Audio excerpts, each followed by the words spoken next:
What is up, KleenWerks crew? Welcome to my first interior cleaning video on my channel, and I want to introduce a project of mine. This is a 1971 Mercedes 250C, kind of a rare car in the States at least since it's a coupe. As you can tell, it needs a few things, but today I'm going to be tackling the interior since it's a solid 8 out of 10 for what it is. Plus, I'd figure this would motivate me more to work on it.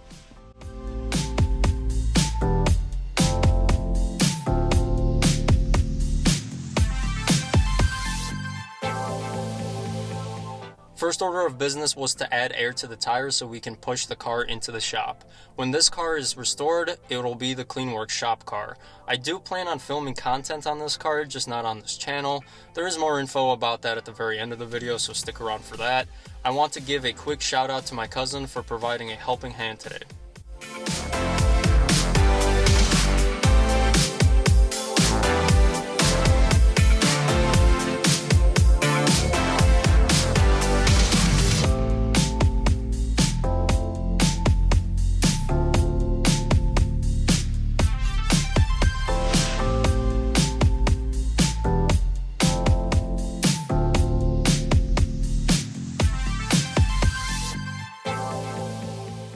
Now that the car is inside the shop, I can show you what the interior looks like. Remember, this car is 50 years old, and while not perfect, the interior doesn't appear to be severely damaged. The headliner is not even deteriorating or sagging, which is almost unheard of in most of these barn finds. It definitely smells like a barn in here, not as bad as you would expect. The story is that this was stored indoors for over 20 years after the bodywork was quote-unquote completed. An old car hidden away from the elements is great, but everything has a flip side. I found a couple of mouse nests, chewed up foam from the armrest where they made their home, among other evidence you'll see in a minute. There is all kinds of dirt and grime in here, but I wouldn't call this a disaster. There are people out there who would drool over the condition of original interior parts in this car. I believe that the miles are original since I found service stickers on the door jamb that line up with the timeline for the car as far as I'm concerned. Rust prevention tech just wasn't there when this car was produced, so the exterior of these cars suffered, but the interior proves the mileage. There's a bit of mold and mildew, and if there was mice in here, there's probably mouse waste in here too. Goes without saying, a high quality mask and gloves are a minimum if you plan on doing a similar thing.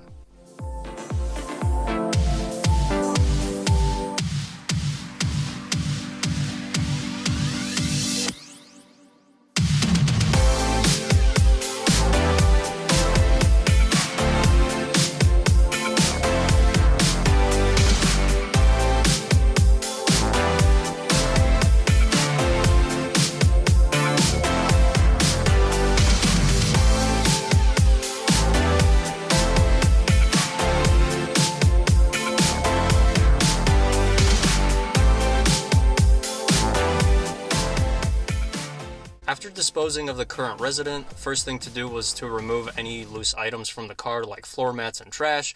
This car does need new floor pans, and the gas pedal decided it didn't want to live in that car anymore. Next up was to vacuum and blow out the interior.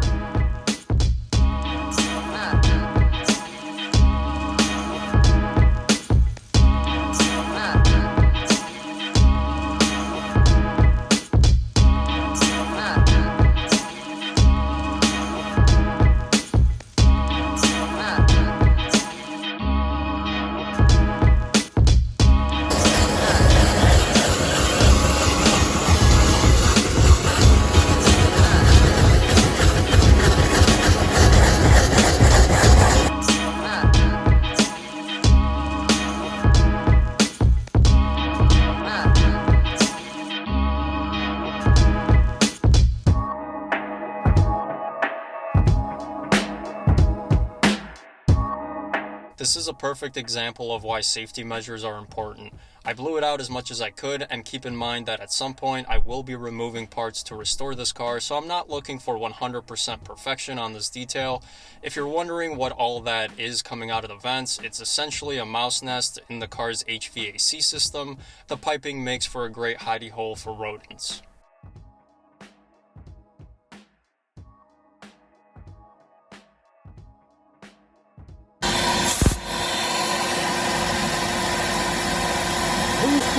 got that on camera. Expect for things to break or fall off whenever you start to clean an old interior like this, since adhesives and materials break down over time. I like to start at the very top and work my way down with deep cleaning an interior. I'm using a combination of all-purpose cleaner, steam, and a brush to scrub and lift everything off of the surface.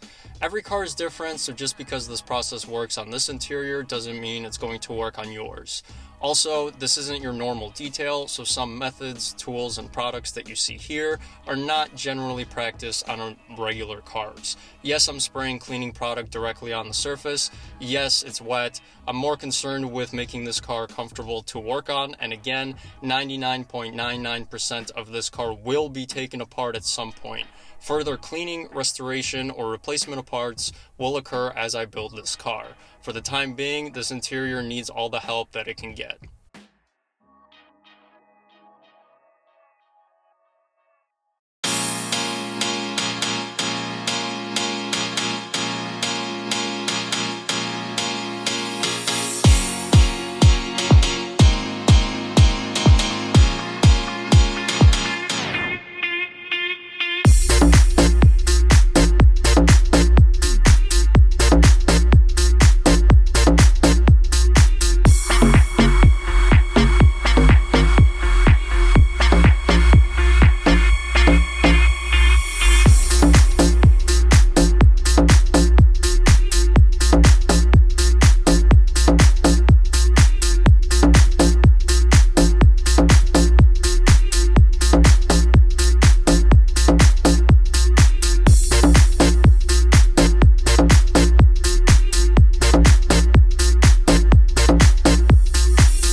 Not going to be washing or extracting these, since a set of floor mats for this car are cheap enough to just replace with fresh new ones.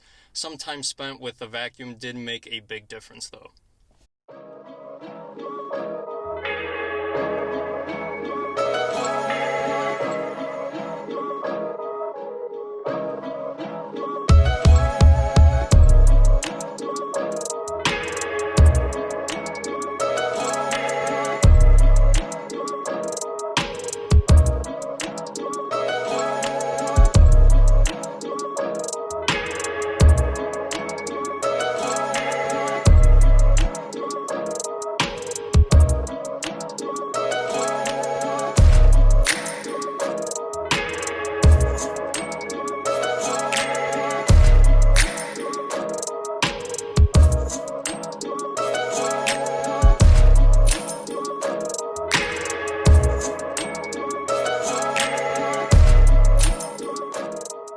After crawling in and out of the car and applying pressure on the floor for the first time in decades, they began to crumble. Check out this transformation though. I think the interior came out super nice, and more importantly, I can comfortably start to take this car apart.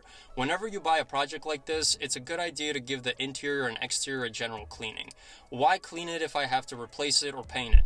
I get it, but how do you know if it actually needs to be replaced or painted? Maybe that spot can be cleaned. Maybe that part just needs to be polished. Dirt and grime can hide a lot of things, so it's really your best bet to get the car clean and see what you're actually dealing with. Also, on a car like this, you can learn a thing or two. Knowing what works and what doesn't work takes experience, and your project car is a good subject to do it on. Plans for project cars don't always work out, and it can be very frustrating. Ask anyone who has built a project car or at least attempted to. If you press the abort button on a project in the past for whatever reason, there is at least one piece of knowledge and experience, big or small, that you will remember or take away from it. This is a little reminder that everything you do and experience has value. There's a message from me at the end of the video about this car, so don't head out just yet. But if you just came here for the detailing, I hope you learned something new and enjoyed the video.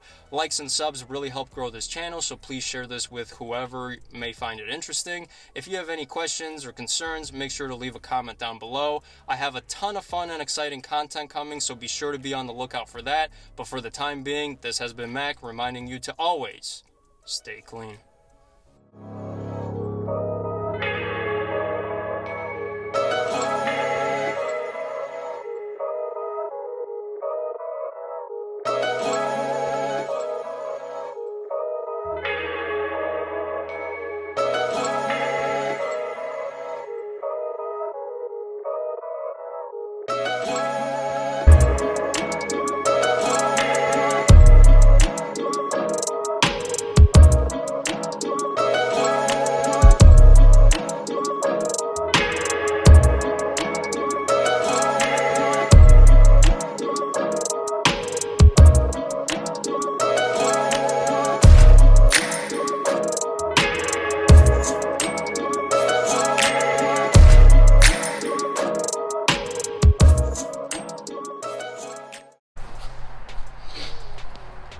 Thanks for sticking around to the end of the video.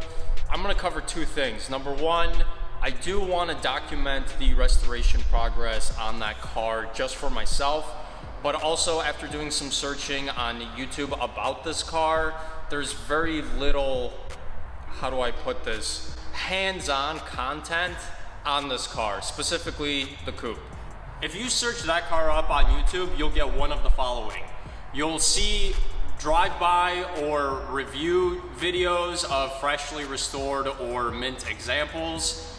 You'll find videos of people showing off their completed builds, and that's fine, but you know, how did you get there? What did you do to achieve that look? There are restoration videos out on YouTube, but these are more or less just still photos put together, and that has value in itself, but you know, one photo has a rusty panel, the next photo has a repaired panel, and that's fine, cool, but how did you fix it?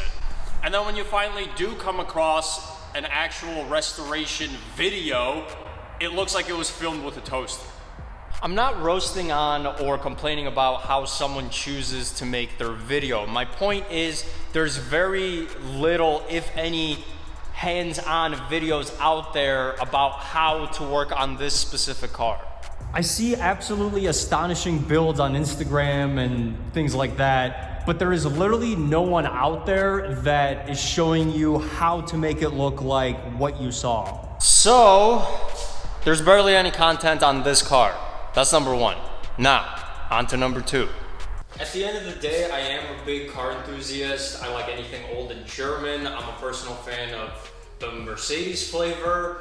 I try to have a nice balance of being professional and being realistic when I film videos for you guys, because I want you guys to learn something from my videos, but I also want to be relatable. With all that being said, I'm launching a new separate channel called Mac and Mercs.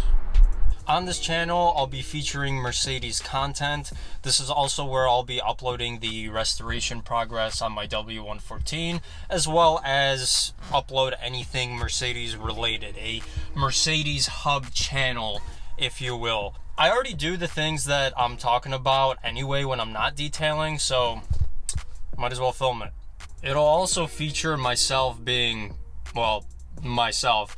I try to avoid comedy when making, in my opinion, what I consider educational content, like for this KleenWerks channel, just because I feel like you have to uphold a certain level of professionalism just to get your point across.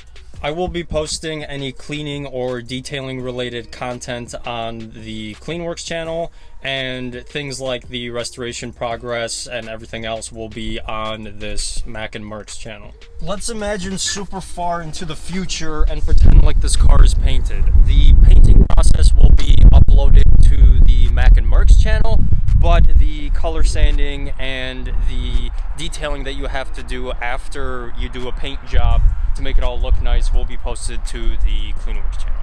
Whether or not you think this is a good idea, I'm gonna do it anyway. If you don't wanna watch it, that's fine, and no one's forcing you to, but I'm reaching out to you guys, my interested KleenWerks audience. In what way would you like to see Mac and Mercs? In what kind of format would you like to see that kind of content? Because here's the thing. Creating a new YouTube channel is easy and reaches a broad range of people, but let's be real. Not everyone is interested in Mercedes or this specific car.